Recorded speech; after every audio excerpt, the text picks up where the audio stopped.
Election പ്രഖ്യാപിച്ചിരിക്കുകയാണ്. അടുത്ത 9-ാം തീയതി ഇലക്ഷനാണ്. എല്ലാ വോട്ടർമാരും വോട്ട് രേഖപ്പെടുത്തുക തന്നെ ചെയ്യണം. അത് ഒരിക്കലും നഷ്ടപ്പെടുത്തരുത്. പക്ഷേ അതിൻ്റെ പേരിൽ ചേരിത്തിരിവുകൾ ഉണ്ടാകാൻ പാടില്ല. മറിച്ച് രാജ്യത്തിൻ്റെ ഭാവി സാമൂഹ്യ നീതി നിർണയിക്കുന്ന വലിയൊരു ഉത്തരവാദിത്തമാണ്, അമാനത്താണ് എന്ന് ഞാനും നിങ്ങളും മനസ്സിലാക്കണം. എൻ്റെയും നിങ്ങളുടെയും വോട്ട്. മതവിദ്വേഷവും ചേരിത്തിരിവും പടർത്തുന്നവർ ആരാണെങ്കിലും അവരെ മാറ്റി നിർത്താൻ എല്ലാവരും സന്നദ്ധരാവണം. സമാധാനത്തിനും വികസനത്തിനും സഹവർത്തിത്വത്തിനും വേണ്ടി നിലകൊള്ളുന്ന പ്രതിനിധികൾ തിരഞ്ഞെടുക്കാൻ എല്ലാവരും തയ്യാറാവണം.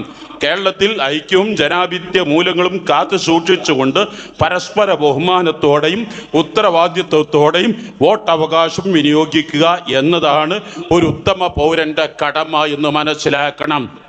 ഇലക്ഷൻ കഴിഞ്ഞ് മെയ് 4-ന് റിസൾട്ട് വരും. പക്ഷേ അവനും ഞാനും വീണ്ടും കാണേണ്ടവരാണ്. ആയതുകൊണ്ട് ഒരു കാരണവശാലും ഇലക്ഷൻ പ്രചരണങ്ങളിൽ വ്യക്തിഹത്യ പാടില്ല. അല്ലെങ്കിൽ ആരെയും വേദനിപ്പിക്കുന്ന എന്തെങ്കിലും പ്രയോഗങ്ങൾ പാടില്ല.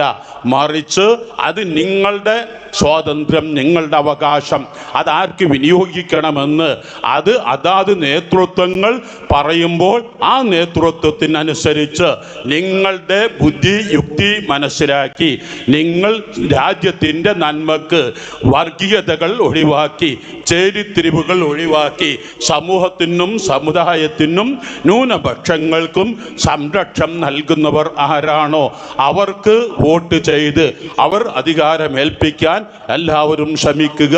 നാട്ടിലുടനീളം സമാധാനത്തിന് വേണ്ടി പ്രാർത്ഥിക്കുക. പ്രത്യേകിച്ച് പശ്ചിമേഷ്യൻ രാജ്യങ്ങളിൽ UAE, ഖത്തർ, ബഹ്റൈന്, കുവൈത്ത്, ഒമാന്, സൗദി പോലുള്ള നാടുകളിൽ ഇന്ന് ലക്ഷക്കണക്കിന് പ്രവർത്തകർ വളരെ പ്രയാസപ്പെട്ടുകൊണ്ടാണ് ഈ പെരുന്നാളിന് വരാൻ ആഗ്രഹിച്ച പലർക്കും വരാൻ കഴിഞ്ഞിട്ടില്ല. വന്നവർ തന്നെ പലപ്പോഴും ഭീമമായ സംഖ്യ ചാർട്ടേഡ് ഫ്ലൈറ്റിന് 1 ലക്ഷവും 1.5 ലക്ഷവും ഒക്കെ കൊടുക്കേണ്ടി വന്നവരുണ്ട് എന്ന് മനസ്സിലാക്കണം. മാത്രമല്ല പല കടകളിലും കച്ചവടം നടക്കുന്നില്ല. പല സ്ട്രീറ്റുകളിലും ജനങ്ങൾ തിങ്ങി താമസിക്കുന്ന സ്ട്രീറ്റുകൾ പോലും ആരുമില്ലാത്ത അവസ്ഥയാണ്.